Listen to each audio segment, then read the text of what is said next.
What's going on, everybody? AJ Capasso here from Coventry Circle Paranormal, and I'm here with my goofy old friend. Robin from Haffern Paranormal, Mr. Late. Do that to you. I just had to. That was a great intro for you, man.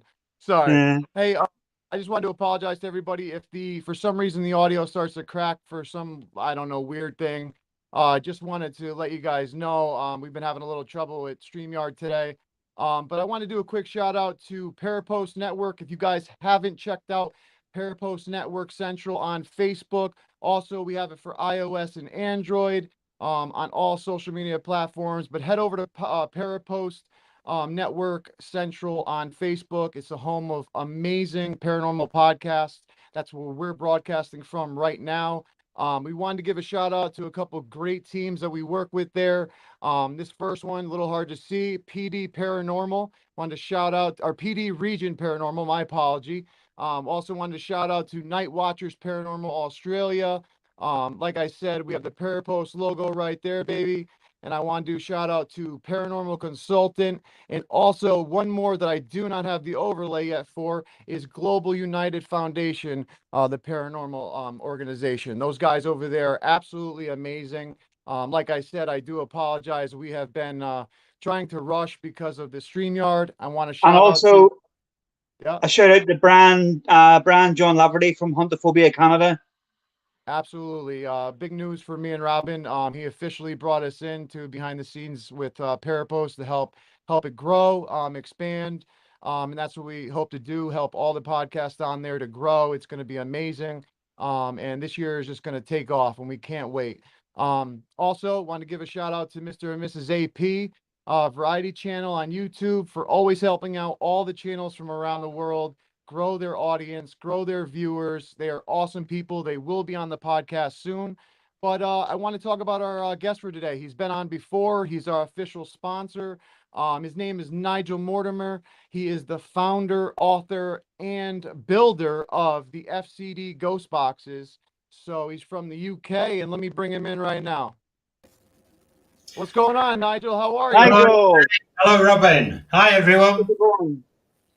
So, Nigel, the first thing I want to say to you is that you were on here before. You were discussing the FCD MK4 Plus adjustable sweep ghost box / portal, and I see that you have it behind you right there. But can you tell everybody the huge announcement about what you just added to make it 10 times better than it already was? And I don't even know how you could make it 10 times better, but please explain, please. As you know, guys, I have this sort of like never-ending demon that's on my back where, you know, because the Mark 4 Plus adjustable was so sort of successful in its own right, I'm just so busy. But every ITC developer will tell you the same story, really. You've always got to try and be improving things. You've always got to have that little niggling thing in your mind that you want to add a little bit more or take something away and replace it or just keep improving, you know, whatever you do. Device is. And I've had this sort of thought in the back of my mind for, well, over a year really now, and that's that you get a lot of people that are, you know, building ghost boxes and REM-Pods and all sorts of other devices that they use in the paranormal field out there. But I thought to myself, wouldn't it be good if you could actually put the REM-Pod in the ghost box? But there's one massive problem, and everybody that designs these ghost boxes, I don't know if I've already told you, will say to you, is that, well, because of the very nature of a REM-Pod, it's picking up the electrostatic field, basically, the electromagnetic field that's around, that spirit can actually affect, and then you pick up the signals from. Well, they'll say that because you've already got an electronic device there, which is the ghost box, remember, so it's a radio wave device, you're not going to be able to really put a REM-Pod in it. Well, you can and you can't. It's true. You can't use it as a ghost box at the same time as you can use it as a REM-Pod. So what I've done with this design is to actually add in the REM, and it will work in the same vicinity as the ghost box. It will use the same aerial as the ghost box, which, as you know, on the Mark 4 Plus just before, it only had a loop antenna, which was a wire basically for the aerial. Yeah. Now, in the new design, because we have to do for the REM-Pod, and you'll see in a minute why, we have to use a telescopic antenna that's actually built into the device. And it works. We tested it. We took it to one of our local haunted locations, which is a little churchyard up the road. We had a little session. I've not uploaded that onto YouTube yet, but because of time again, but it's coming and you'll see it working in the field. But I thought for you guys tonight, we can give a little demo of it. Absolutely. There's nothing, I must admit, well, I don't mean it in a bad way when I say this, but there's nothing worse than when you're going on an investigation, and I've done it loads of times, and you go in somewhere and you're trying to run your camera, you're trying to put your spirit box or your ghost box down, then you're trying to put a REM-Pod there, and you're trying to, and you're dealing with 3 or 4 different pieces of equipment at once, and for that to have it apart from the camera all in there is amazing. Also, you've got to have batteries for each device. So, you're talking extra expense there and taking more batteries to use each device. That was in the back of my mind, Robin, at the time of building this, is because also it helped me improve the Mark IV Plus adjustable ghost portal on its own, in that the device itself works perfectly, but you had to have 4 AA batteries at 6 volts to operate the device. Now, because I've incorporated the REM-Pod, which works on a 9-volt DC supply, the radio system has been upgraded inside it to work off the 1 battery. So the 1 battery is supplying the power for everything. Yeah, they are. I can show you that just quickly now. Yeah, go ahead and show us that. I wanted to ask you now, is it you said it's just powered by battery, correct? Because it's portable, obviously. Can you add a DC output to it or no? You could do, yeah. You could use a DC, output like you have on your laptop, something like that. As long as it's below sort of like 3 amps, you'll be okay. There'll be no problem whatsoever. And most devices are, that use like radio inputs per DC from a wall socket outlet or something like that will work perfectly well with it. And yeah, I haven't done it because again, it's time and it's just another thing to add to the cost of the device. We're always trying to keep the cost down, so we use as least parts as we can possible, but keep the quality there basically. So yeah, what kind of battery is it, Nigel? Sorry. Yeah, sorry. What kind of battery is it takes? I'll just show you in there. It's got 1 9-volt. Sorry, but I just have to turn it around for a second because it's a slide off lid. A little bit closer to your face, Nigel. So there we go. There you go. Sorry. Oh yes, a square one. Yeah. It's a little PP3 battery, they're called. Yeah. And that slots in there nicely. You put the cover back over the top, and you can put a little screw in there to hold it insecure if you're carrying it around on your investigation. Okay. So, like I say, everything works off there as before. I could show you. It used to have the 4 AA batteries, and it is a secure unit, but it wasn't sort of shielded like this one is to the elements, really. The batteries are exposed when they're in there, whereas this has got the cover on it. Okay. And it works in the same way with the on-off switch and things at the side here, just the same. Yeah. Right, yeah. I wanted to say hello to Shazzy. Robin, she said hello to you. Yeah, she's off Northwest Coast Adventures. Oh, awesome. Great, Shazzy. Well, hey, I know Robin's probably going to reach out to you if you haven't already, because we're going to, we'd love to have great teams on like you guys. And so we will definitely be talking to you soon, but thank you for joining us. But get back to what we were saying, Robin. What I wanted to ask you, I mean, not Robin, Nigel, I wanted to ask you is, can you show real quick a demo of the REM-Pod? Because the question I was always wondering, in the beginning, before we sat down and talked on, Messenger stuff, was, yes, adding a REM-Pod to an electronic device like that, just like they say, obviously don't bring your phone with you during an investigation because the K2 meter or EMF meter or whatever. And I totally understand that. But how were you able to implement this without it setting off that EMF field? I mean, tell me, that's pretty intense. I'm not going to lie, man. Now, there are 2 ways that you can do it, and ITC developers will understand this. Whereas most people that use the devices may not understand it quite as well. They may do.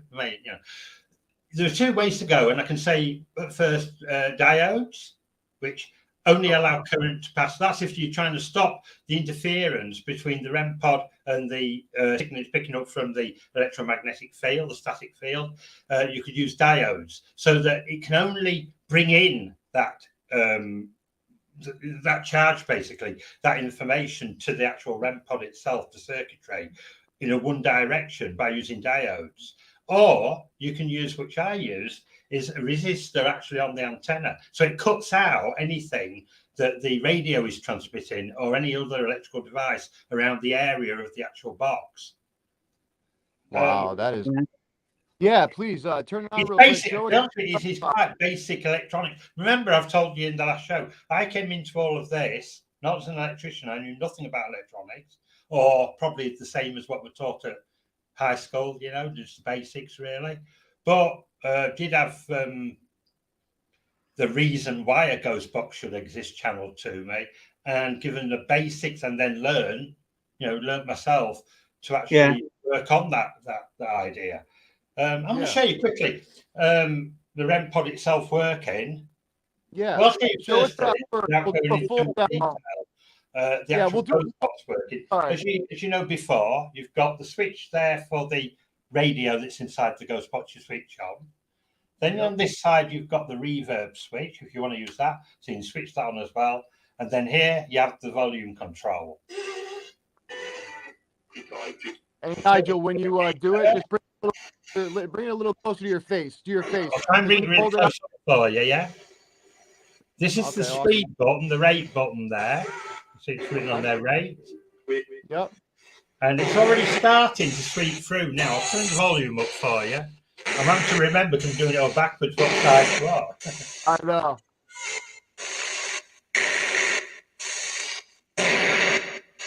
This has not been tuned in, by the way, so it's probably not picking up as much as it normally does. I'll try and tune it in.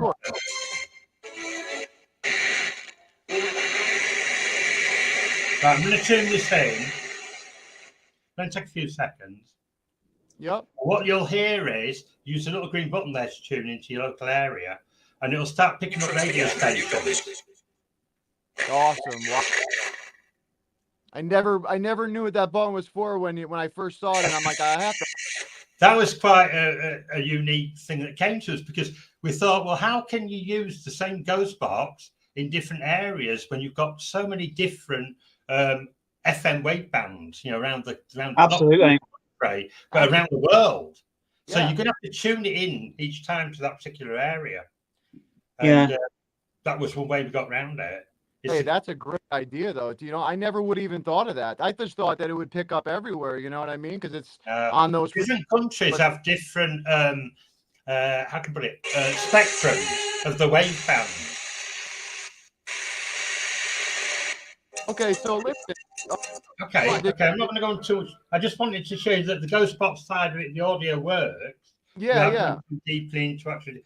And now, if I put the REM-Pod on, which is this extra switch at the bottom here, you see it says REM there. Yep. Yeah, REM on. Yep. So we switched that on. What'll happen is for up to 20 seconds. It can be 30 sometimes, I've noticed. But up to 20 seconds, you'll get the actual thing calibrating itself. Okay, so you'll hear a continuous beep, and the little light there at the bottom of the device, I'll try and bring it in the middle there, cool. Take that from away, will actually start flashing. Okay, that's not the REM-Pod working, it's just calibrating. It'll stop in a few seconds, and what it's doing now is it's just sort of getting used to the area around the box, so it's only going to pick up the electromagnetic field. That's fascinating. Okay, so that's going to stop in a second. There is a way you can stop it, and that's hold the aerial. Yeah. Sometimes it seems to take forever to do because you're waiting for it, and you're thinking, is it ever going to stop? Tell me, does it have to be steady? Like, would you have to put it down, or will it do it holding? No, it will stop. I mean, it stopped then before I put it down, but now you see nothing's happening. But we've got electrostatic in our hands and things. If I go near the aerial. Oh, that's awesome. We're getting the REM-Pod effect. It is picking up stuff from the computer, by the way. I think the monitor is right in front of it. But you can see that. Especially with the internet as well. I've noticed with my phone, like, obviously the antenna or the Wi-Fi, whatever, it will pick that up as too. It's got a range. If I move it away onto the table over there, but he's moving the webcam and everything, it's got a range of about 1 meter. So you could have something affect the box, in that 1 meter range, really. Wow. and Now, quite a weak field. It will go off with quite. I mean, if I put my little finger there, like, yeah. it's Now gonna let pick me it ask up. let me ask you this question. The field is now only coming from the antenna, correct? Or is it from the entire, it's just the antenna, like a normal REM-Pod, correct? If you disconnected it from the antenna, it would not work. It's That's got right. to have that. Also, as I mentioned earlier, I'll let you into the secret because people will take this apart and they'll try and copy it and have that with every device. So it's not a Yeah. secret, really. And REM-Pods Yeah. have been built since day one. We know this, they're not that difficult to make. But Absolutely. it has got a germanium diode, which is a crystal diode. So it's working with crystals again. And the crystal itself, the chip in the diode, filters out any unwanted electromagnetic interference from the radio or other devices nearby. Now, I said it is picking up from the actual monitor and things. That's because the aerial's doing it. Do you understand what I mean? The device inside will not pick anything up if it isn't connected through that diode to the aerial. That's absolutely awesome. You know what's funny is that I was actually talking with one of my best friends about germanium diodes, and there was a device that was made back in like the 50s for communication that you can actually look up. It's an old thing, and it actually has a germanium diode that's in it, and it causes for I think it's for EVPs or some kind of communication. I don't really know the Spirit boxes. In fact, there's a guy that still makes them, AJ, and the design you can find it on the internet is. I did make them for a short while. They're called they've got the Tesla name behind them, Tesla Spirit Radio, and they use a thing called a tickler. It's a little germanium diode on the end of a piece of wood, and it just tickles a piece of metal, and that's all you need to start picking up radio waves. That's awesome. Right? Amazingly simple. Yeah. So fascinating. So if you ever get stuck anywhere in the middle of the desert and you've got a germanium diode on you, yeah, right. to communicate with somebody somewhere. Yeah, I just want to say real quick to our viewers, I believe it's actually Nigel's and all ours cameras for some reason that the StreamYard today is doing a little bit of that staticky stuff, which is not normally it doesn't normally happen. I just want to let the viewers know, don't mind that. I'm going to be switching back and forth to solo. So you guys can not have that, and you could listen to everything that Nigel's saying. But Nigel, back to what we were talking about real quick. I wanted to say to you, this is fascinating. And the reason why I think this is such a great thing that you added to this is because you're not only getting the adjustable sweep spirit box, you're getting also the portal where you can use the reverb. Now, doesn't it also have another effect as well besides reverb? Yeah, I mean, we've got obviously some people. It depends what you want to use. At the end of the day, I just put on there. We've got the flashing. I'll just turn the REM-Pod off for a second. But we've got in there a flashing LED light. Now that it actually works in basically sound to light system. So if we get any voices or any sounds come through on the speaker, that will flash along to that. You can use that as an indicator because that's what I'm for all the time, indicators. Some people work better with light than they do with sound. Remember, if you're deaf, you've still got an ability there to use the box. Also, in the top of the box, on the Bluetooth module, you can put in a USB stick with sound banks on it if you want to put that in there and play them through the box. USB drive, Bluetooth mode. It picked up the drive. You heard the voice there say it's built into the actual console. A lovely Chinese lady's voice. And, you also got access to put in another ghost box. If you've got the SB7, which, the people that love the SB7 will say, well, this is a rival to it. No, it can work together. You can stick an auxiliary cable into the SB7, stick it into here, and play them both at the same time. So you get, both sounds coming through. That's awesome. Does Spirit work with both? We don't know. They might do. That's so amazing. I have to say, I mean, Robin, what do you think, man? Like, I didn't even know about the tuning thing. So, like, when I get mine in America, I could just press that button; it'll be tuned to my location. I think that's awesome. Not only that, I think it's awesome that you could choose to play 2 spirit boxes at once if you wanted to.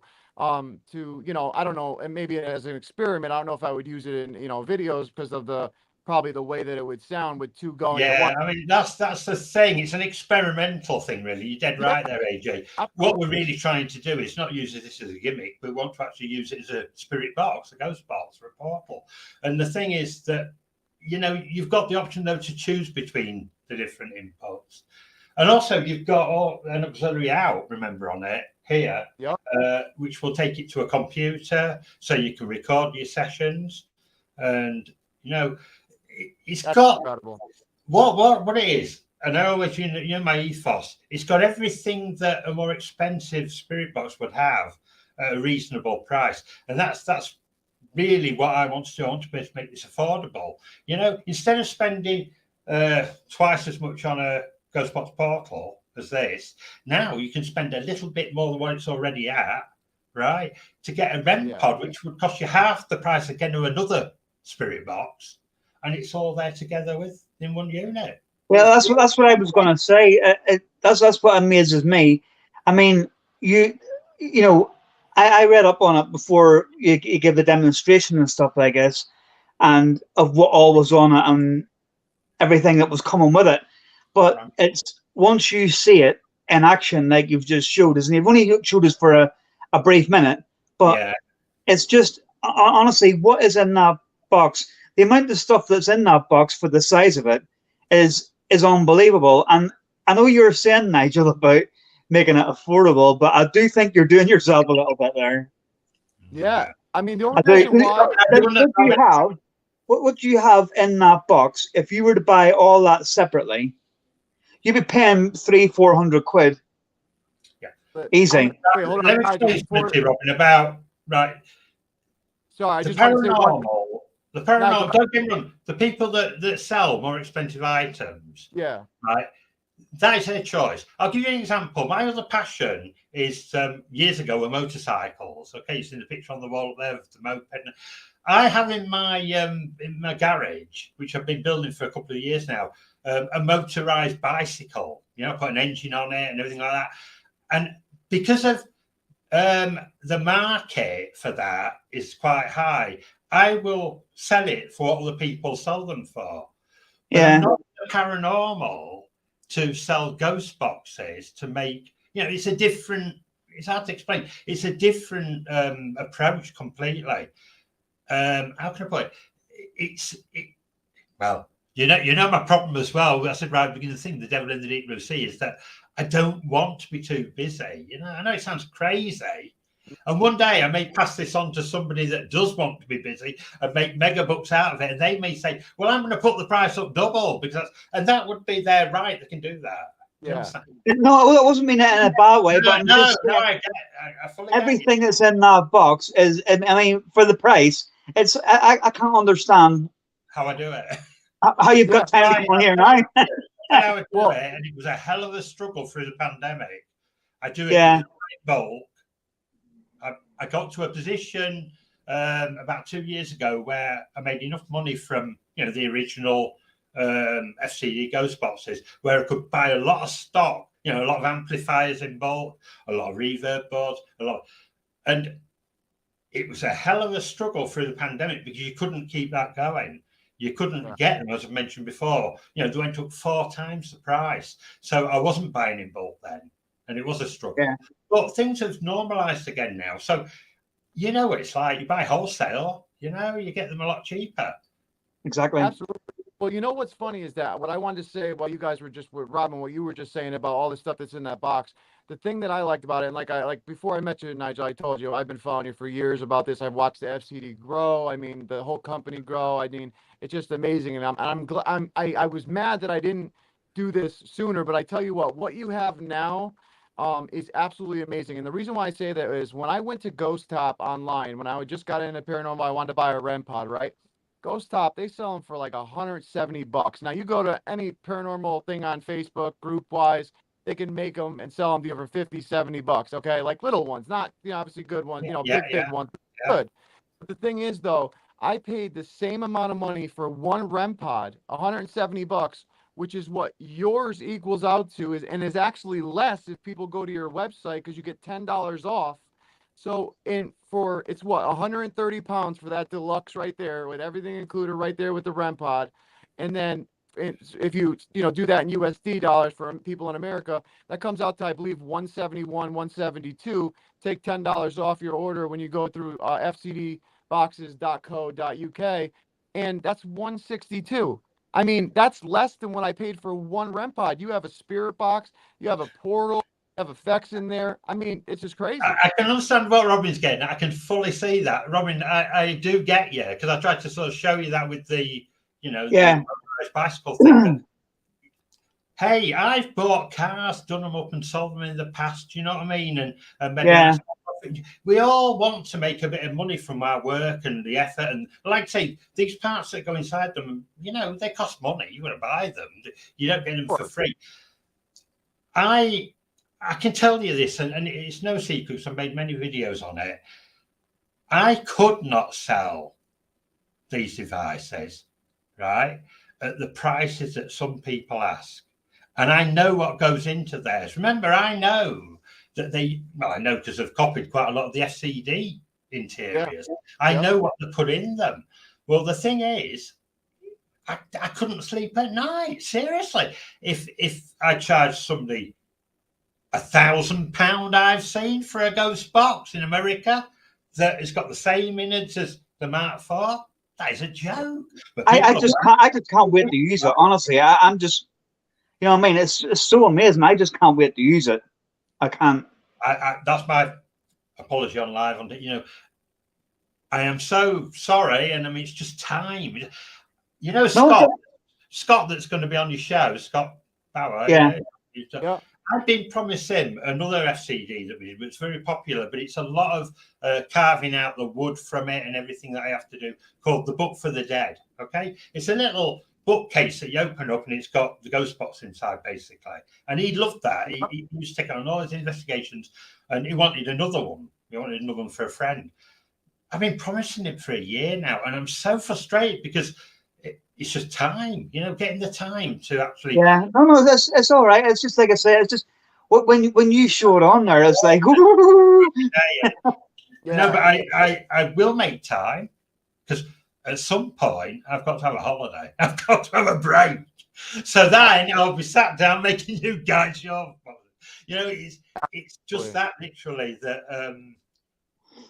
How can I put it? It's not that. Because I don't want people to think, he's forgetting about you guys because he's making money. I'm not.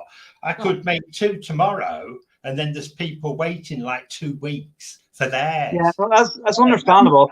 It's just obviously that the viewers and the other guys from Power Post and everybody else know that obviously AJ and me will be getting one of these boxes, and we will be using them, on our investigations. And it's just.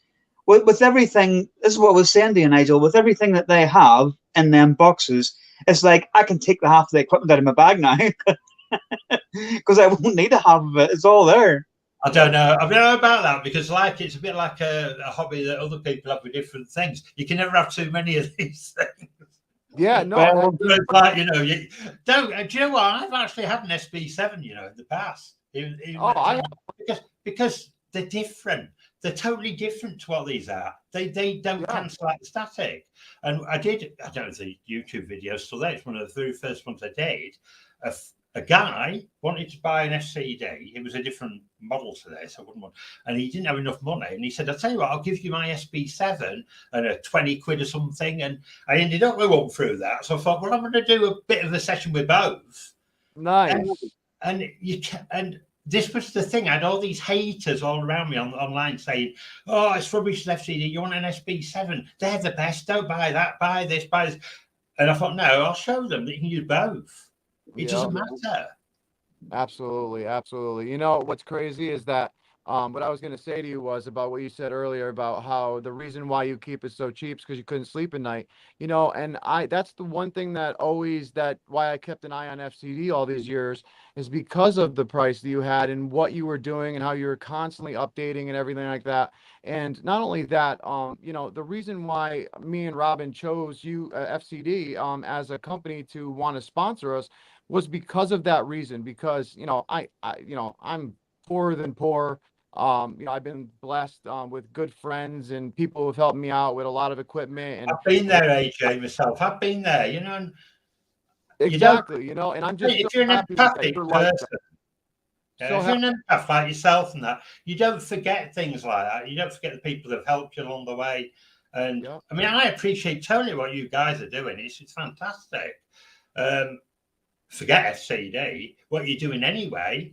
You know, you're getting information out there. You're bringing lots of different groups together and organisations under one umbrella. Yeah. I long for that. I told you this in the last show. Back in the 1980s, it was so separate. All the paranormal still is to some degree in some circles, but it's people like yourselves, Robin and yourself and Steve. You're bringing everything together. But you're a part of it too. Yeah. You know, I'm getting at, don't you? That it's important that we lose that ego side of things. You know, who cares if somebody's got, hey, do you know what? Every time somebody finds some fantastic evidence, instead of everybody getting jealous about that, they should be celebrating it and saying, well done, those guys. You know, you've done well there. Now let's let's digest it, you know? Not only that, I was thinking like this, if we can literally get together and stop making a competition and start working together like our Parapost crew does, you know, and how we do and how we got the, you know, international group of researchers that we're expanding people now finally constantly. We want to make a huge network there of just researchers that can, you know, share their videos all in one spot so that people could see different researchers. But, you know, it's just so important to me because I'm tired of all the negativity in this field. I'm tired of the competition in this field. Like, if we work together, can you imagine that positive energy and what we can accomplish as one, instead of fighting each other of, oh, I got to get famous, or I got to get, you know, this many subscribers today. I find it wild. I mean, so I totally applaud you, Nigel. I think that's where your success will come from, definitely, because you've got the right, you know, approach. And there is nothing that the people that want to keep things separate can do anything about that. You just keep doing what you do and you'll go great. And in fact, more and more people are starting to appreciate that approach as well now. You know, they really are. They're sick of the bickering. They're sick of the, you know, there's been too many years of all that and the jealousy. And maybe I did a foolish thing, but in a way, it helped make FCD work. Because I spent too much time trying to justify myself to some of these haters. And believe you me, some of them haters were other ITC device designers and sellers, you know, that were out there. And it's all just through jealousy. If I always just say to them, even on videos, which again, testimony is out there, it's not me just saying it now, that if you get on with your own creativity and use that energy that you're hating people with to think up new ideas, think about what you can improve your device like, you know, and you'll prosper from that. So what I did was, in the end, was actually move away from a lot of the, and I lost a couple of really good friends, you know, within the field, because I couldn't sort of like move away and stick with a couple, because then it caused them problems because they're attached to me. So I ended up where I thought to myself, well, I'm just going to keep myself to myself, concentrate on what I do, put my stuff out there. You either like it or you don't like it. And every time I see a thumbs down on the video, I just think, well, at least they watched the video. Yeah, right. Exactly. That's it. I mean, luckily I haven't had too many negative things, but I did have a guy trolling me, and he was trying to say how he was gifted by God and he was the son of God. And we had our other host on here, Steve-O, as you know, and he did a live spirit box. I did a live spirit box session. He did a live session with his DR60 in a spirit box. And this guy went on and the Talking with the Source YouTube picked up the video and then cut it and tried to tell me that Steve-O's voice through the recorder was spirit talking and that I don't know what I'm doing and all this stuff. But yeah, the best part about it was this guy doesn't make his own videos, but yet he's gifted and chosen by God. I was like, wait a minute. I'm like, I don't mind if you want to approach me and tell me that you're gifted. I get it, because there's a lot of people that are gifted. But the thing that got me upset was you're very arrogant about it. And that is not something I don't want to deal with people with anger. I don't want to deal with people that, you know, are going to be that negative way. I jumped the red flag scope straight away when he started saying that it'd be so far. You know, again, you Yeah. know, don't you, where they're coming from with that sort of statement. You know, at the end of the day, how can I put this? I feel embarrassed, but you have to tell the truth sometimes. And that's why I used to enjoy writing books, which I mentioned to you before. It's because then you can put down and explain in the written word exactly where you're coming from, which is very difficult sometimes when you're on the hop like this and you're just talking about things. But I can never take, I told you, you know, before in the last show, I can't take 100% for the idea of how can I put it, having a communications device in the way the FCDs have developed from just myself, from my own mind, from my own creativity, because I know how it came to me. It was almost channeled to me. And if I did say to myself, I mean, some people would not say that. They'd say, no, I thought about it. I did it all. I got the idea, because it's more important for them to take the credit than to actually tell the truth. And my truth is that an idea was being formulated in my mind externally, I believe, for probably 2 or 3 decades. And that was when I mentioned before, working in Ilkley at the swastika stone and seeing how that fifth element symbol was showing me how energy works in the ether, in the environment. Yeah. And it's all to do with how you can actually transfer that energy from particular sites, places, which store it, and it's also to do with the geological makeup of the area, and how you can actually tap into that to use it, basically.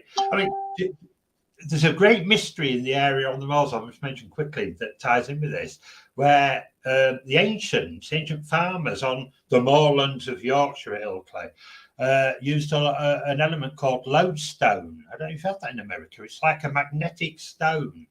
And it's found, it's like a shale, really. It's found all over the place on the moors. And the ancients knew that if they utilised this stone, obviously they could make things like compasses out of it. They could float it on rock hollows in the rain and make it move like a compass. And there's proof of evidence of this. They had that insight. It's not like they had a fantastic knowledge of what compasses are or how they work. They just tried things and experimented and used their creativity, and things happen. Things come to you. Hey Nigel, what I want you to explain to our because I know there's going to be some people that haven't seen the first video with you. If you want to explain to them how when you got into this, you were actually into this because of your being a UFO person like in that field. That's the word you're looking for. Explain a little bit about that if you could. Yeah. I mean, I had a personal experience, as I mentioned before, in 1980 with an orange ball of light. And that experience actually transformed the person that I was before then. I was in my early 20s, and anything to do with UFOs or aliens, anything like that, I would just probably laugh at before the experience. It was just, that had happened to other people. It was science fiction. It wasn't real. But then I had this experience where this ball of light hovered outside my bedroom window, basically, not far from a top secret NSA base in North Yorkshire. Now, it was the experience itself that stuck with me, in that while I was watching this object, it almost shape-shifted in the sky. It changed shapes and things. I knew, something told me in my mind that if I didn't do something while I'm watching it, I would forget the whole experience. Someone was telling me that. Someone was saying to me, while you're looking at this, you need to remember it and do something so you remember it. So what I did was I got an ornament that was, I can't remember now, it could have been a little lampshade or something like that. I moved it from the bedside cabinet and put it on the window ledge. That's all I did. Wow. And I got up for work the next morning. It was that was on the Sunday. It was the following Monday morning. And I used to be a costing clerk in a paper mill. I worked in an office there doing the wages, things like that. So quite a boring, mundane job, really. Went to work just as normal, sat down at my office desk, did my work through the day. This girl that was on the switchboard that worked there came into the office around dinner time and said, hey, Nigel, you won't believe this, but my mum woke me up in the middle of the night. And you know, over near where you live, she said she saw this orange ball of light flying around the sky. And I'm sat there thinking, that sounds crazy. Yeah. I got a clue that I'd seen it, not a clue. I got home that night, and on the table in the living room, while my mum, I was living, you know, my family back then, my mum was making the tea and that. And Yep. the newspaper, the Evening Post newspaper, was on the table. Massive headlines sticking out, the big bold headlines: UFO chased into North Yorkshire by police. So I started reading it, and I remember saying to my mum, "Hey, this is what happened to Yvette, the girl at work. Her mother saw this." I still had no clue that I was anything to do with it at all. It was only when I went upstairs after tea that I got changed out of my suit for work, you know, got out of the suit and put on my sort of like jeans, casual clothes. I looked over to the window ledge and noticed that the ornament had been moved. And just like a tape recorder being played back in your mind at really high speed, the whole experience came flooding back to me. And I just stood there and I thought, my God, what's happened? It was like, and I've had this before, you know, I've had this sort of since the data download that comes to you from somewhere that gives you the information back and the memory back.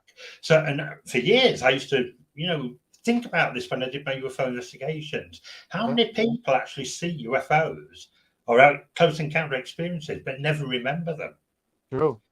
There could be millions of people out there that have had close experiences and they just don't remember any of it because they didn't do the thing that triggers it back. Yeah. And there must be some element, well, I'm sure there is some element within the phenomena that actually is able to erase your memory of what you're watching. Yeah. And there could be reasons to trauma to do with that, or to cut a very long story short, AJ, to get back to your original question, after the experience and learning all how it works, it gives you little stepping stones, like it did all through the day, giving me information from other people. But I learned through the years that I needed to start investigating because I was basically looking for what had happened to me in other people's experiences. I was looking for things like, did the same thing happen to them? Did they have missing time? Did they lose memories? I was like that all the time. And I got to a position where I was like director of investigations for Bufora, one of the biggest British UFO Research Association. I met the likes of J. Allen Hynek, you know, I talked to her on a park bench eating sandwiches and talked about top secret, you know, UFO secrets and things. I got into a world where I was brushing shoulders with all the top ufologists in the world, basically. John Lear, you know, Linda Moulton Howe, Jenny Randalls, all these people.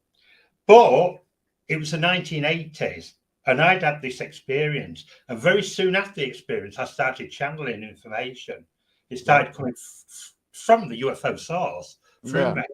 And because I could not see then, I can now, I could not see then how people could accept that people were seeing lights in the sky or landed craft or entities at a distance just before the general greys and abductions and things, remember?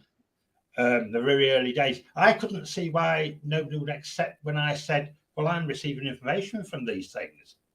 Yeah. Well, as soon as you did, even in the UFO circles, AJ, even in the big major groups, if you said anything like that, and you were pushed out. You became these are not. Oh, absolutely. I mean, you know what? I think it's amazing that like the whole paranormal field itself is becoming like it's really mainstream now. Like you can go to someone and you don't sound crazy if you have an experience, and everybody's willing to share their experiences. Like back in the day, like, you know, it was like, oh man, don't say too much. Because even my grandmother, when we had our experience, my whole family at the house, everybody kept hush-hush, didn't want to talk about it. Even my grandmother didn't want to believe it because it sounds, you know, nuts to people when they have experiences or see a full apparition. It's totally understandable. Yeah. But say to you, Nigel, though, about what you just said, those downloads, right? So there's a theory that when we get that, you know, when people have like that tinnitus ringing in their ears, there's a theory that that's actually a spiritual download for us. If you don't have a medical condition, obviously you want to see a doctor first, obviously, because if you do have tinnitus, that is a real condition of ringing in the ears. But if you don't, like myself, it didn't start happening to me until I had my near-death experience, and then I started getting ringing in my ears. And then when I started working with my guides more, it started to happen. And every time I would have it happen, I would say, "Don't worry, guys, I hear you, I hear you." And there's a whole thing where like your left ear is like, you know, something like a good thing that they're trying to tell you, or your right ear is like your bad one or whatever. But I've actually read that theory about that. So it's funny that you said those downloads. So it doesn't sound crazy to me at all. I totally understand what you're saying. It's quite now. I mean, like you said, you can talk about it and it makes a lot of sense. I wrote my last book, this one, Etheric UFO Portals, right? Yeah. Trying to explain exactly what you said there, AJ, because my belief is that the information that came to me just comes from a being, a living, you know, an entity, but yeah, doesn't come directly from, much in the same way with the spirit boxes. You know, there's still this misconception that what you're hearing is the spirit voice talking. And it's an impossibility because in the spirit, we don't have vocal cords, physical ones. We can't do it. Yep. So they have to use another means of transferring the information over to us, and hence the boxes. But in the etheric world, you can call it the spirit world, it's just another level of higher energy, okay? There's different dimensions of energy. And it's funny because somebody told me to do this, and the conversation, you know how these things work, don't you, Robin and AJ? They just get transferred round to what's going to happen.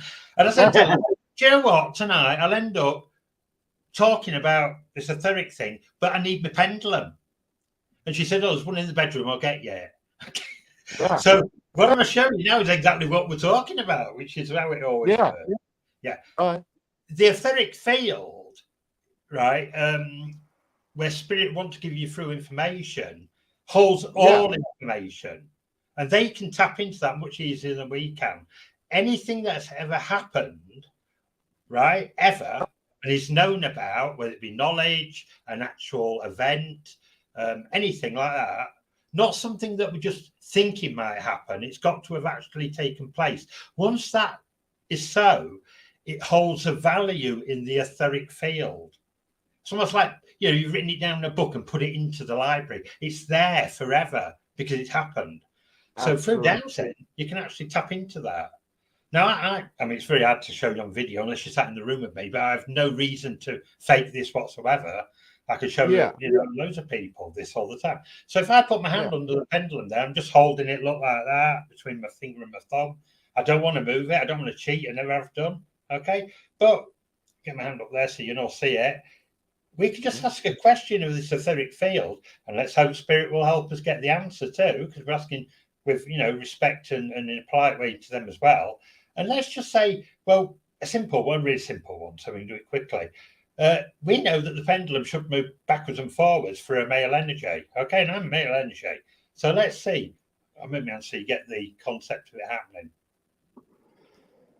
And we've got that male energy going across. It's going across my hand actually at the moment. Straight across. Okay. Now, AJ, you do it over the net. You think about a female energy. Okay. Watch the pendulum. It's starting to do it now. Can you see what's happening? Yeah, no, yeah. And you know what's crazy about that is that what I love about pendulums, circular motion, because that's the female energy. Yeah. And there's nothing, it's not my brain saying, please turn that way, or my, although the theory is, and you guys might know it if you've studied, you know, the parapsychology of it, is that yes, we do move it. Yes, we do. I don't want to, because I want to get the information from the ether. But something is, we move it with very minute, which are hardly traceable, movement of our finger and thumb on that cord. But our mind is not telling it to do that. Something between the ether and our mind is telling our nerve endings to move it slightly at the very right time. Sounds a bit of a cop-out, that, but it's been tested, all of this. It's not, because they've done blind tests and things. You're right. Okay, where you don't even know what the pendulum's doing. You hold it away, you know, away from you. You don't even hold it sometimes. Some people are capable of hanging it on a piece of wood. Yeah.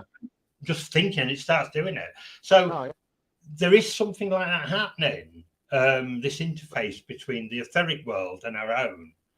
Absolutely. It's easily definitely.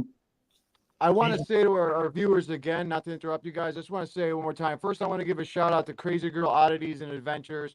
She says, hello, Haffer and Paranormal. Just want to give her a shout AAP out. raid. Yeah, AAP, baby. Bam! I love that. Oh, man, I love that. I can't wait to have them on. Yeah, I can't wait to have them on. But what I wanted to say to you, though, Nigel, was, I mean, not to Nigel, to the viewers, I want to say I apologize. We are having a little issue with the audio as you hear the crackling noise. I can't figure out if it's coming from my phone or Robin's or Nigel's. I'm trying to mute and figure it out what's going on. We did have a little trouble with StreamYard. That's why we started a little late. So just bear with us. I'm going to be doing solo layouts like this so that hopefully it'll cut out that static noise. But back to what you were talking about. You're absolutely right. We do use the pendulum. Our bodies do, you know, it's like a motor thing that happens where, you know, it could subconsciously start moving the pendulum, you know, but I like what you said because they do make the things that you can hang, you know, the pendulum in and you can actually think. And I believe that like one of the things that I've been doing with my research is like asking spirit, asking guides, you know, just like with mediums, they get like a block of thought and energy, a block of thought. And then in that block of thought, neuroscience say that our brain is a filter for our consciousness.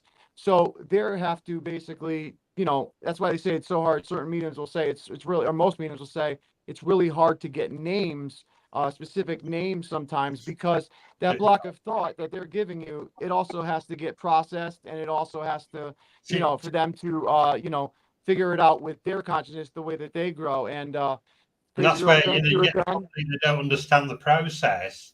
It's so easy for them to say, oh, well, the rubbish at it, they can't do it because they don't understand. Do you know what? I mean, I used to do psychic demonstrations as well. All part of this all overlaps at different times. And, you know, it's all using the same principle, though. It's all to do with energy.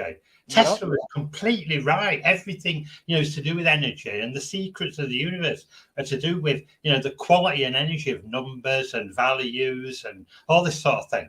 Absolutely.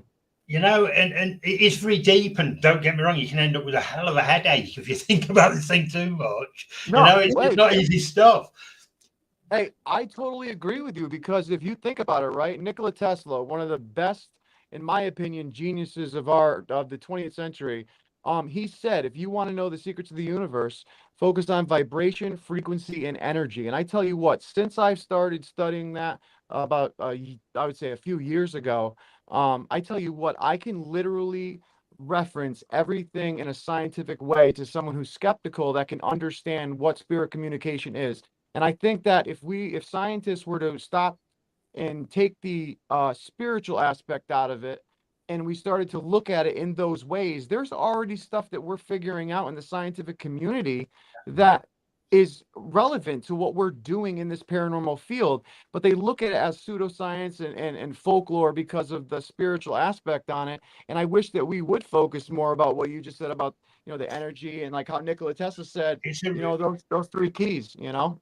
It's a frustrating and a really difficult one at this particular time, AJ.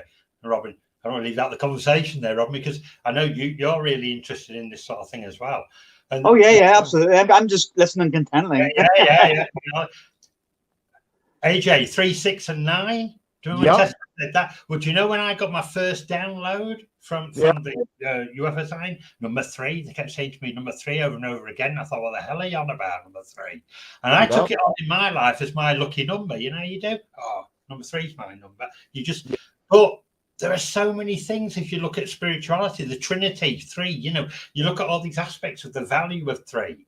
And I always see 3 as being red. I don't know why. I think a 3, I can see red, the color. And it's like there's an overlap of how we, almost like symbolism that comes into it all. Yeah. And it's trying to make things that are very complicated that we'd never understand in our evolution at this time into a more practical and understandable way, really. That's what's going on. Absolutely. It's actually giving us clues, that's all. Yeah, I actually read somewhere, you'll probably be able to confirm this as well. I actually read somewhere quite a while ago now, I can't remember, it was almost been online somewhere, where everybody associates the number 666 with evil, but apparently it actually started off as being 555. Right, I don't know. Well, you know what? That. Theories I along those wouldn't be things. surprised that everything just get corrupted. Yeah, there's so many things about those things because also scholars have said that they believe that they think that at the time maybe John was referring to 616. I believe it was supposed to be like Napoleon or something along those lines Yeah, yeah. who did a lot of evil, or they were referencing the numbers to back in the times of the ruler back then that was basically persecuting them and stuff. But what crazy girl, first I want to say hi to Sean real quick. Sean says Hi, hi Sean. all. He's a great Hi, communicator and Sean. investigator. Nice. Also, Crazy Girl Oddity said, I do also enjoy my dowsing rods. And I tell you what, I love my dowsing rods, actually. I use them too, and I've had some great experiences. I don't do a lot of videos with them, but I wish that I did more. But, Robin, you're right. I've seen so many different things about that. And, who knows what that meaning was, because back 2,000 years ago, they symbolized a lot of things that are a lot different than we do. So, that's why when I see people, taking certain things from certain sacred texts, I'm like, you have to understand that that was a while ago, 2,000 years ago, when the writing in those were a lot different. Yes, we've translated it and all this, stuff has happened and the church has controlled a lot of stuff, but, we have to look at it as they were talking a different way than we were. Just like we Yeah. have slang terms or we have LOL now. You said LOL to someone back 2,000 years ago, they're going to go LOL. I have a clue, wouldn't they? Like my grandpa used to do to me, you know what I mean?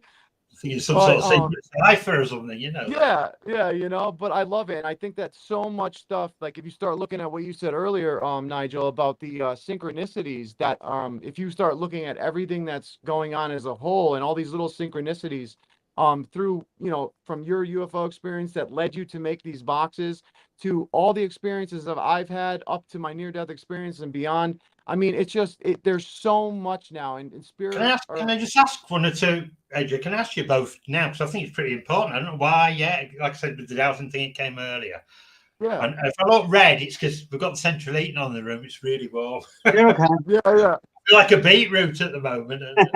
Yeah. Right, guys, have any of you at the moment been having any sort of like religious, spiritual conundrum, anything like that? Or? Explain what you mean. Right. As you were talking just then, AJ, I'm not saying it's direct from spirit because I don't know. I'll be honest with you, I don't know. I got a thought into my head as you were talking to actually start telling you about an experience that took place with myself years ago. But that isn't important. This is more important to find out how far the you two guys is there something that you're thinking about with religion, of changing religion, or? It's so funny that you just said that. Oh my God, what's so funny is you just said that is since my near-death experience about 7-8 years ago, I wanted to start studying all the religions. I was growing up Catholic, but then I switched at 16 to a Christian church, and I loved it because the bands play, worship was cool. Just the whole vibe there was differently.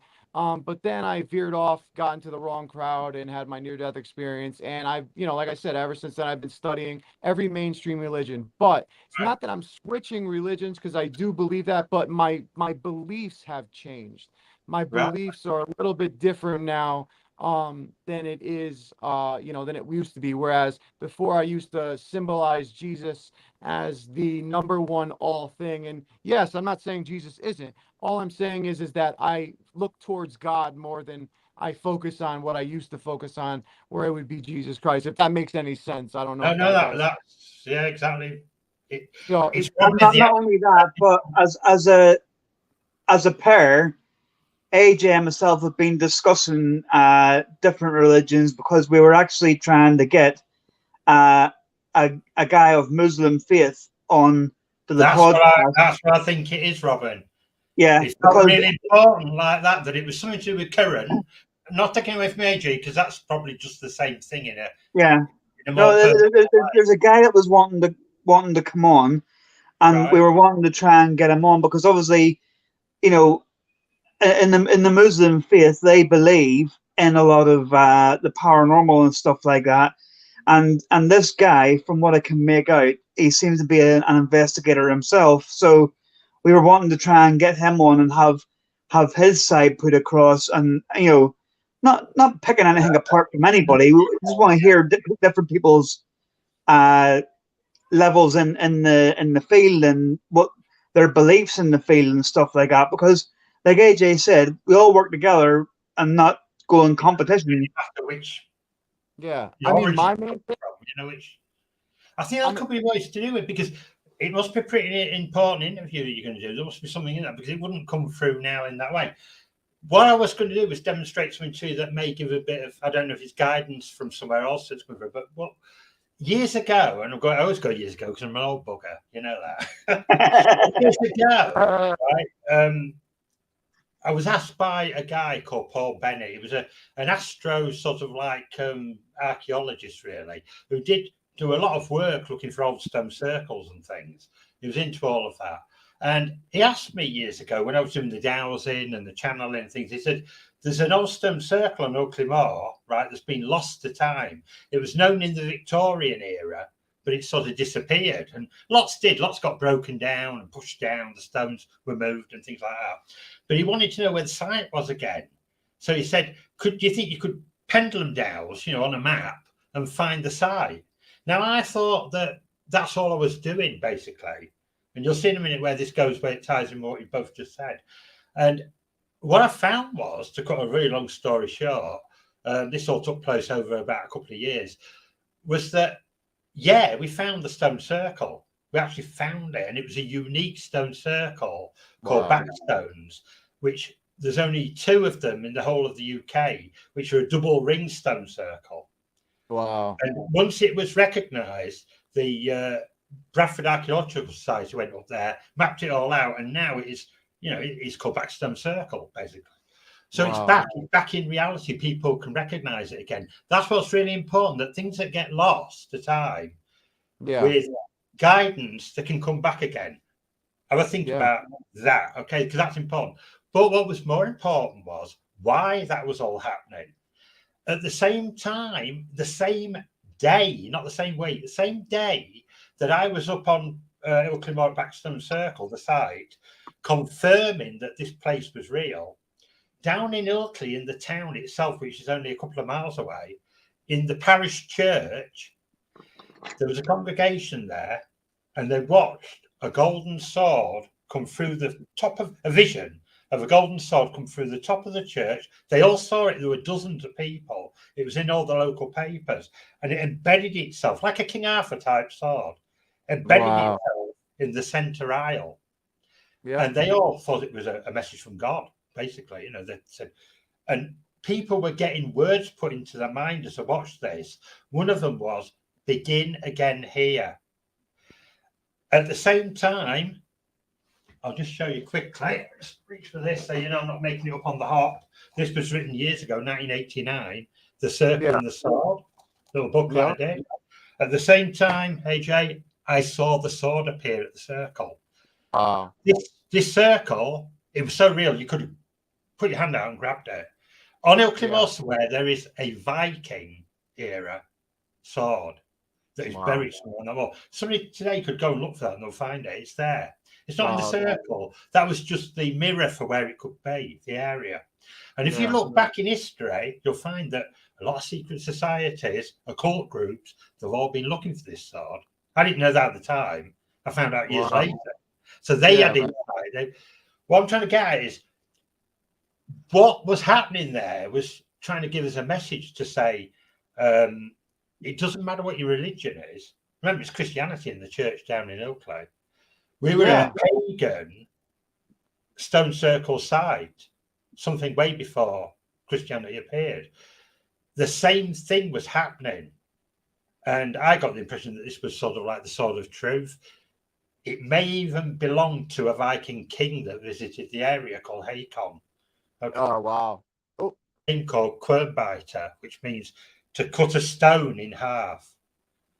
Sorry, Nigel. Just repeat that last sentence. I pressed the wrong button and it muted you. I'm sorry. Say it again. My apology. No, it's fine. The sword in its time, way back in 900 AD, Viking times, was known as Quernbiter, A quern is a big millstone that you find on the moors that they used to sharpen their knives on and grind corn on and things like that. Well, this sword was supposed to be so strong that it could cut the stone to the center eye.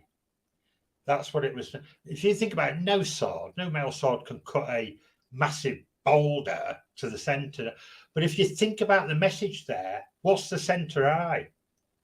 Yeah. We all have the center eye. Yeah, and the third sword eye. that I saw was a sword of truth. So basically what the whole message encompassing is saying, it doesn't matter which site you're at, whether it's pagan, Christian, what religion, it doesn't matter. The truth matters, the essence of truth. That's all that matters. Mm-hmm. And You know what? is there. You know what's crazy? I hope that ties into what can you see in a way, but we've got this guy coming on. He's coming from a different angle completely to most Western ideologies, probably. But his message will be exactly the same, I would imagine. Absolutely. And what I was telling Robin when I first met him was I said to him, I said, I've been doing a lot of experiments, been talking for spirit for a while. And in the beginning, I was, like everybody else, I thought this was all demons. I was scared to do this work.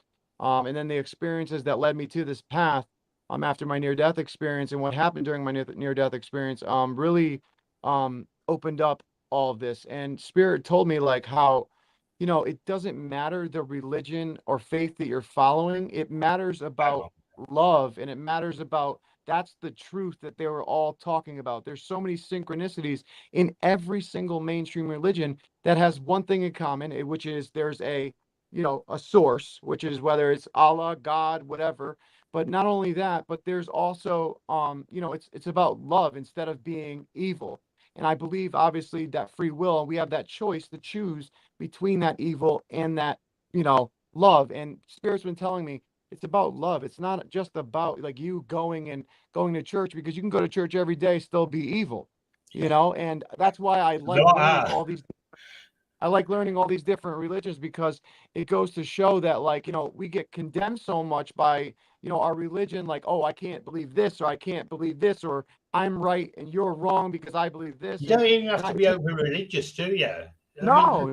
Principles of these. It's to do with respect, actually. That's all it is. I'm amazed at how many people that are involved in the paranormal do not respect the spirit world. Yet they'll work with it.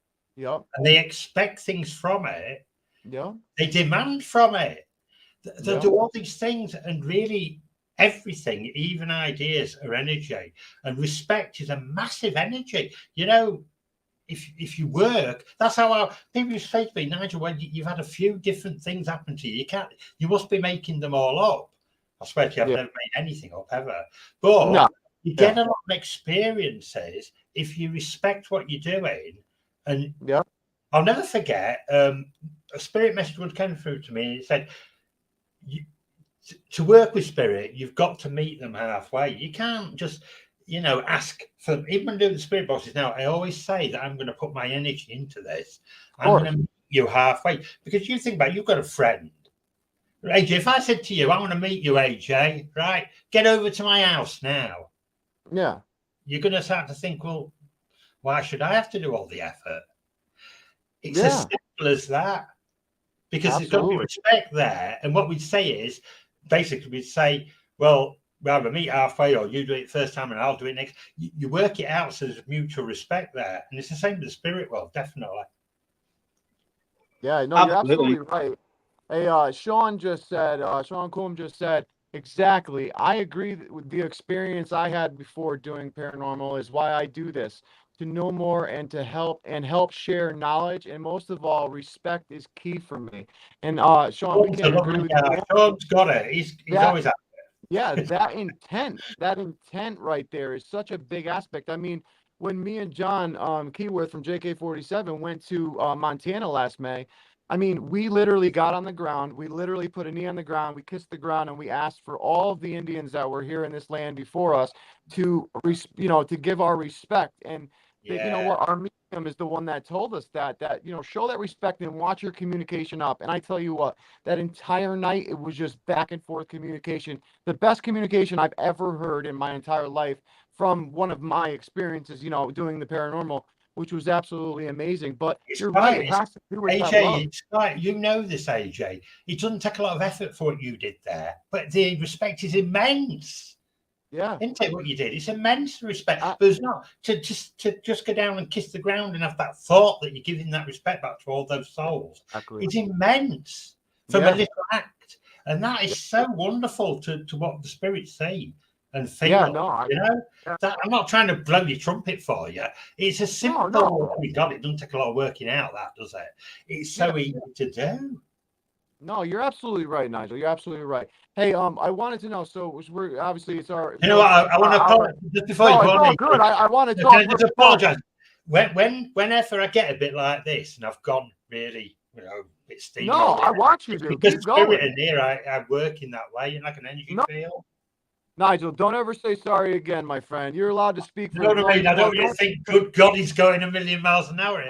It is like that. Listen, Robin calls me 20 times a day for 4 hours at a time. I literally talk until my battery goes dead because I can't get him off the phone. So I'm not worried about it. I think you're the one that calls me. Oh, you wish. Anyway, what I wanted to do was I wanted to start the spirit box session with you and do the full demo having the FCD box work, because with the audio crackling back and forth, I don't know how much longer before we'll lose audio. So I want to do that. But again, to our viewers, AJ, before you do, I'm going to nip and get my charger because my battery's running down. You got it, man. Go ahead. Okay, I'll be 2 seconds. Yep. In a bit. So yeah, but what I was gonna say was, yeah, I don't care. We could talk forever, but I was just worried because of the way the audio has been, the way the StreamYard's been today for us. AJ, also, I mean, don't get me wrong, it is a difficult one because just like we want to take the opportunity of getting information across, because it's not just about us three on here, it's getting over to the public, isn't it? Sometimes spirit comes in and it wants that opportunity to do it too, and it'll use this opportunity. That's what I've found in the past.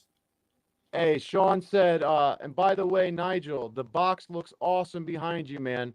Never seen them in action before. I will get one day. Well, Sean, you're about to see it in action right now. And like I said, contact me or contact Nigel directly. We'll help you out. We'll get you set up down the road whenever you'd like to, have one and have it out.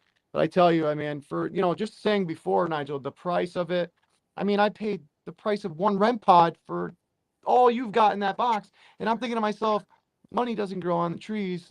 I am so stupid, so that's why I love this company and I push this company just for spirit communication, because that's what I focus on. And I just love what you're doing, man. I truly love it.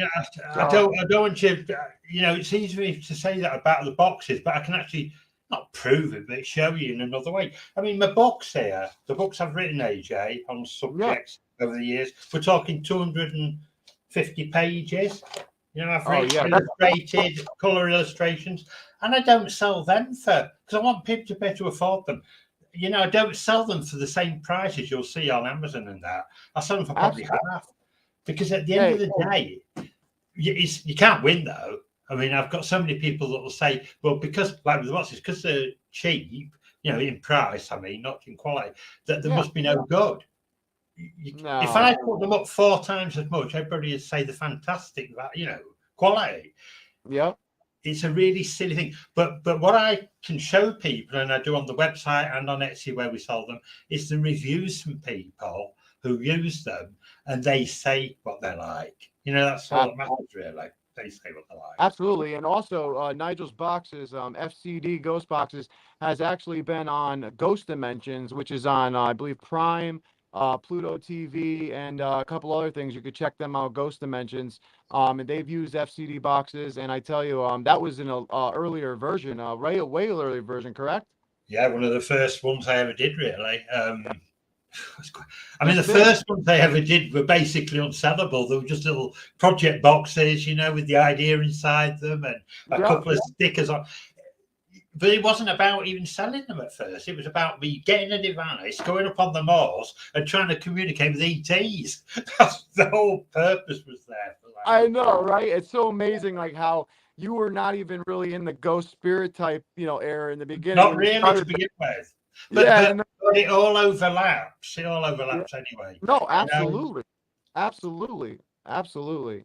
Like I said, when we worked at the Settle Portal, AJ, we were dealing with, and by the way, I watched Two-Face the other day on your recommendation. How was that?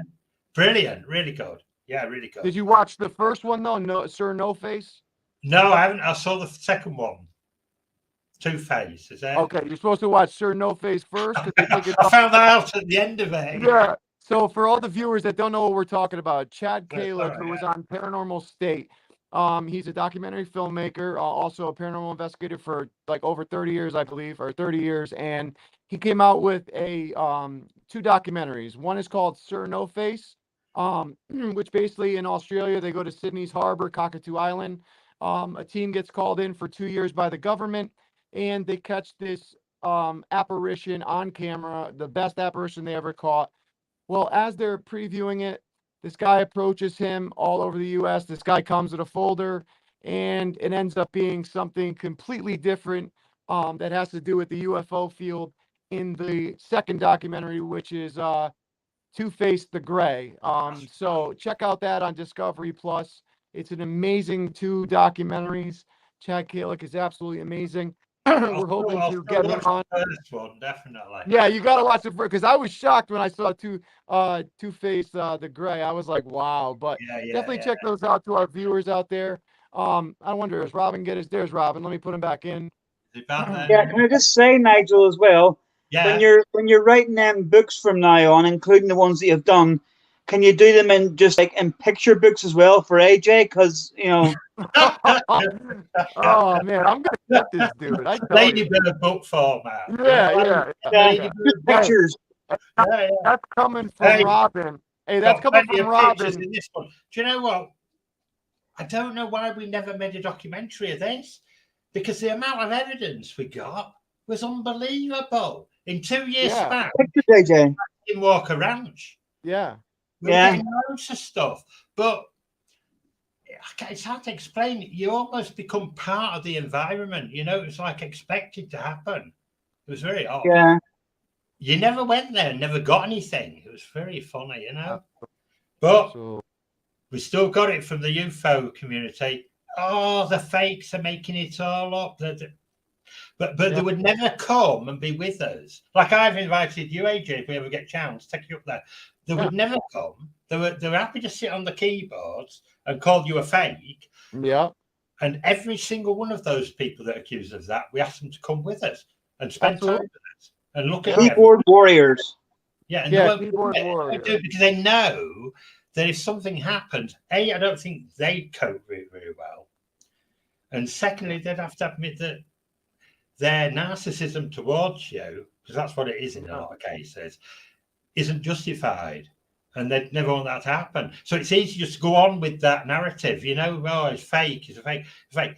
We got to the point, I told you in the last show, that me and Ellen, when you're not faking anything, and you're definitely getting some sort of communication on there, it was bad enough having people that were from I'm not going to say the society because I don't want to happen all again. Basically, we've moved away from the area and we don't have that problem anymore.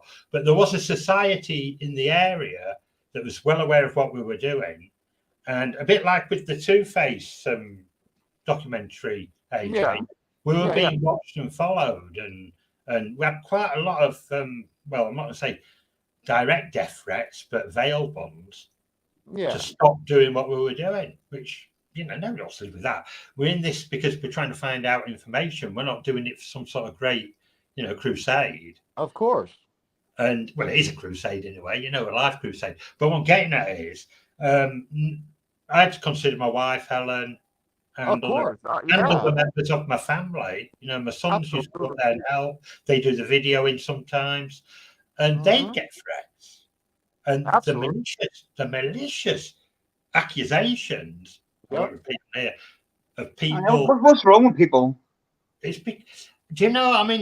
sounds like I'm being egotistic, but I'm not. Do you really think you could just write a book and all this out of thin air? Tell me the truth. Could you just sit down tonight and get all these photographs and video evidence and things? Yeah.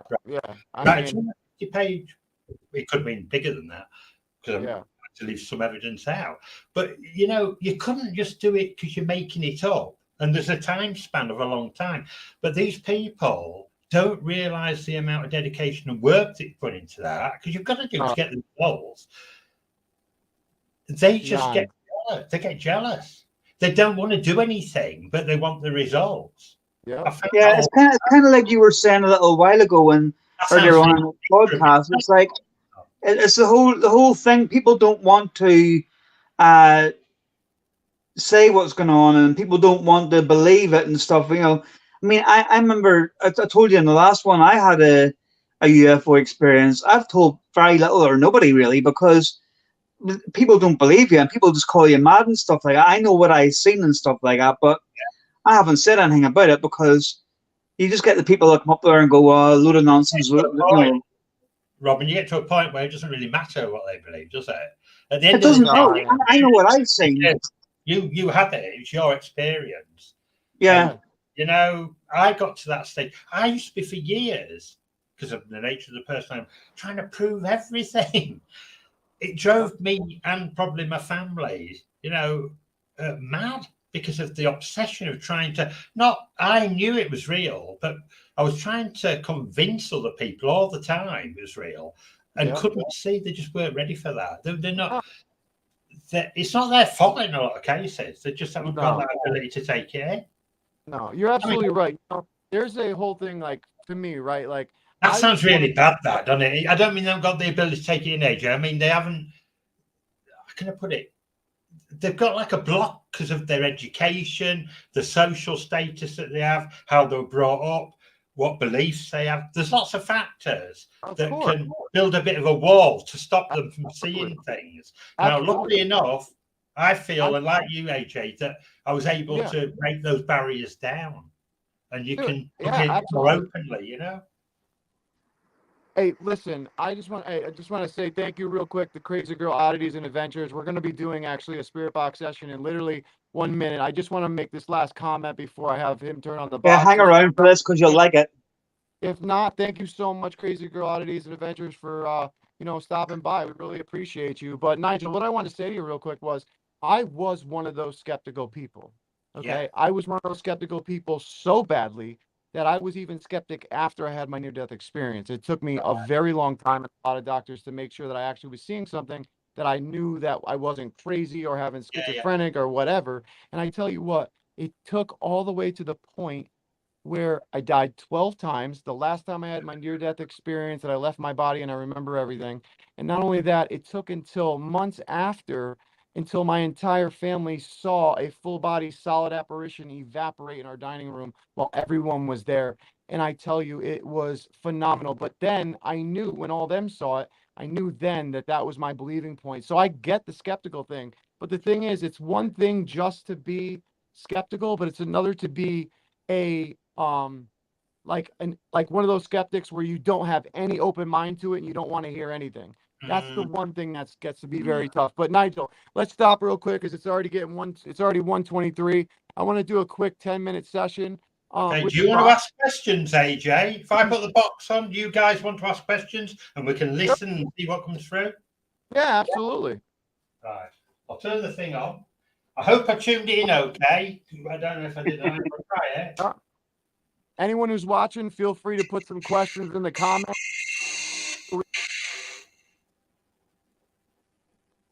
Right, I've turned it down just for now. If you want to,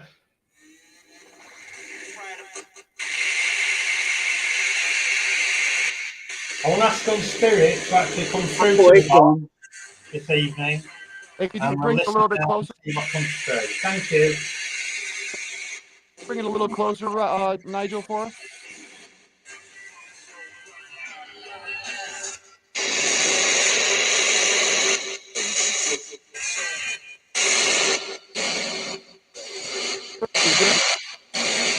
Stay with us.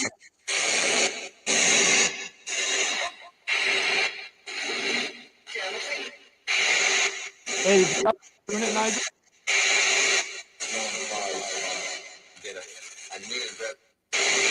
Did you hear that then? Near death. Yeah, hey, Nigel, did you have to tune it again, or was it already tuned? I think I need to tune it again, actually. Okay, Yeah, I was just gonna a say, second, 'cause guys. I was gonna say it was clearer before, so yeah, Yeah, maybe I'm I have getting to. a lot of static, you know, with no. Yeah, but I Just heard give me that a though. That second. yeah. And Sean, feel free, man, to write a question in the comment. Absolutely, Sean. There we go. Just a Cool. sec, guys, while I just redo it. Yep.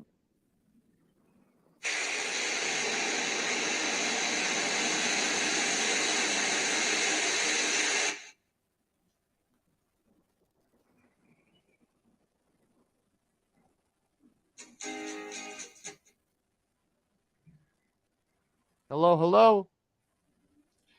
This is just the tuning process at the moment, AJ. Oh, okay. It'll take a couple of seconds. Sorry about this. No, you're good. It's picking up all the information from the area, including FM stations. Crazy Girl Oddities, I want to let you know, yes, this is actually a Spirit Box portal as well as a radio scanning adjustable radio box. So you could hook your own apps into it, your own devices into it, has reverb, but yes, I actually have my own through Lunchbox Junior Amp, just like Sean Coombe does. And just like how you see with Josh Lewis from Hope Paranormal and all those guys. Hold on one sec, Sean. I'm going to ask you that question.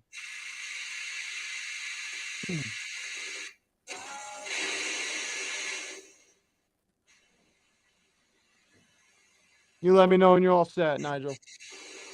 Okay, mate. 2 seconds. I do find that I don't know if it's because I'm right near the monitor and I've got these lights on, but it's picking up a lot of static in here. Yeah, I know. It's all good. The static over here, that's why I've been putting you on solo and stuff, because the static has been calming down a little. 2 seconds, guys. If you can sort of Yeah, just no problem. your way through it. Yeah, absolutely. Take your time, my friend. It was something, you know, it'll work fine. Just give me 2 seconds. What I'm going to do is I'm just going to strengthen the aerial, which will take a second. Yeah, no problem. But yeah, Crazy Girl Oddities and Adventures, that's what I was saying. That actually does work just like a portal as well. You could hook up you know, your apps to it, your other spirit boxes to it. Like Nigel said earlier, it has a way for you to record straight into a computer or anything with an aux out, which is nice. It's like a all-in-one thing, but I do have my own separate spirit box portal that I built myself with the help of my other host, Steve O. Hopkins. Well, if you ever need help, please message me on Facebook. My personal Facebook is AJ Capasso. I'll put my name back up on the screen real quick so you can take it down. Hold on one sec. Oh, hold on. Sorry about that. There we go. AJ, last name Capasso, or you can go to Coventry Circle Paranormal and message me.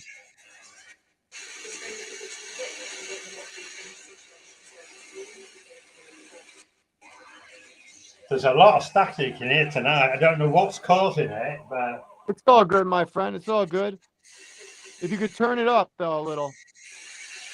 I can turn it up, but all you're going to hear is all this static. I don't know why.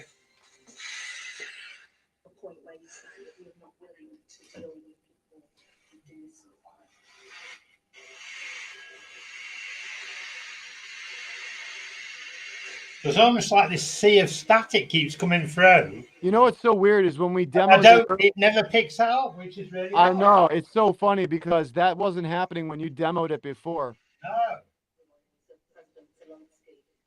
And it's not the REM-Pod because it's not even turned on.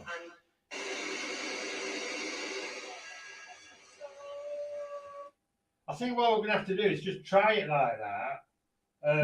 Yeah, let's try it like that. Properly. Absolutely. To revisit it.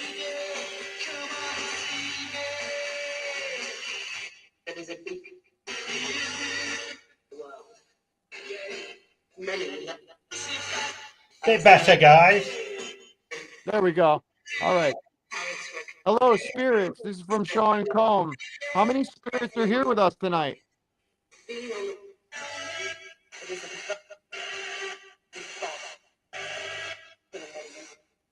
Face it towards the camera, Nigel, if you could. Take the power.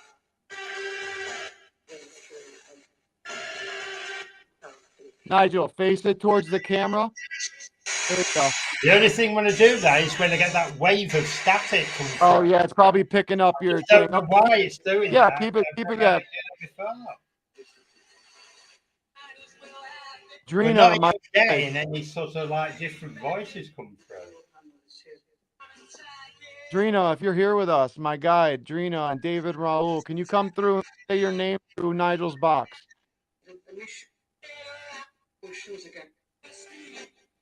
Sure, I can. It said.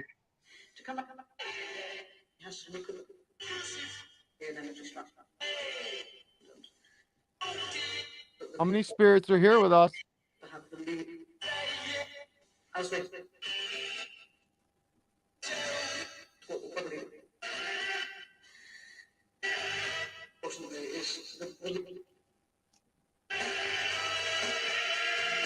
Right, guys. What I'm going to have to do, we can just stop it for a sec. Are you all there? Yeah. Yeah. Listen, hey, listen. I think we're going to have to revisit it because, to be quite honest with you, I don't know if there's something else gone wrong with it or if there's a static field in here. No. There's something that's not allowing. No, it's on the tuning side of it. It's not you. It's not you. It's not you. Yeah, it's not you. It's actually, we're getting a lot of static interference anyway. Yeah. So that's why we got. Yeah, so it's no big deal. What we could do is reschedule. It doesn't have to be a show, okay? Yeah. We can get together and do it. I'll have a look at it and see what the problem is. I don't think it's a problem with that, Nigel. As like the AJ says, we've got a lot of static. I mean, even Sean's come through and says it's happened to him as well. There's a lot of static for some reason tonight. Even me as a person, as I mentioned earlier, I'm finding it very, intense. Yeah. Yeah.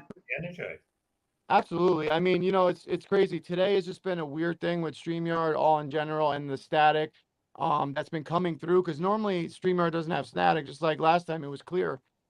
So it's no big deal. I mean, I apologize, guys, for not getting anything. I mean, I tested it before we came on the show and everything was fine. Honestly, it's all right. It's nothing to do with the box. It's the static, I mean, because we know, and we're not just saying this, but we know that all your stuff is 100%. I mean, like I say, I've even got that, and they're all 100%. So it's not as if it's something went wrong. It's just even now when you are talking on mine, I can hear like crackling in the background. Yep, absolutely. Well, so I'll tell you very quickly what happens when you tune in to that area. You pick up at least 10 local area stations that then it cuts down with the wave generator in it into snippets of clear audio. Well, I'm not even getting 2. Yeah, no, definitely. Well, listen, it out completely. Nigel, it's no big deal. We'll reschedule. We'll do a spirit box session another day. Not a big deal. Also, when me and Robin get our boxes too, we're going to be doing sessions. We're going to be doing sessions on here anyway. So I apologize to the viewers that we weren't able to do it, but don't worry, we'll get it scheduled for next week. We'll figure something out. And we'll do a couple sessions with different devices, so it'll work out. So when you're free next week, Nigel, we'll talk after. But I want to thank you so much for coming on. Everybody go check out FCD .c or fcdboxes.co.uk. That's FCD Ghost Boxes. Nigel's company. You see it at the bottom, strolling at the bottom. He's got some great devices on there, great books on there, other great spiritual paranormal things. Nigel, thank you for coming on, my friend. Pleasure. Yes, Nigel, thank you. Always a pleasure. Yeah. Thank you. Lovely talking to you guys. We will definitely be talking to you soon, my friend. So I will talk to you a little bit later. Not a problem. All right, my man. Have a See good ya. night. Bye. Wow, man. So see, look, is your static still going? Yeah, it's still crackly. Yeah, a little. Okay, but not as much, because there was a lot of static coming from his way, which is all good. I mean, it happens. Like I said, we've been having problems with StreamYard since we tried to log on today. So not a big deal. When I talked to you earlier, just on normal messenger call, video call, it was fine. As soon as we got on the StreamYard, it's been crackling the whole time. It's a, and I'm also too, I'm sitting near the, if you're gonna come in this way, go. Sorry, it's my little niece.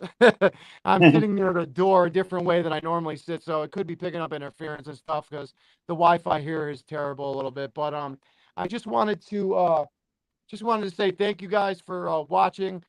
We will be doing live spirit box sessions during the week, most likely next week. So I will put a post up. So follow us on Talking with the Source on Facebook. Also, make sure to check out everybody's podcast on Parapost Network Central on Facebook. Give the family Mr. and Mrs. AP on AAP Variety Channel. I'm sorry, AAP Variety Channel on YouTube. They are awesome. They help teams and channels grow. And we just want to say thank you guys for tuning in, and we will see you guys next time. Thank you. Yep. See you soon. Later, guys. Thanks for tuning in and Talking with the Source.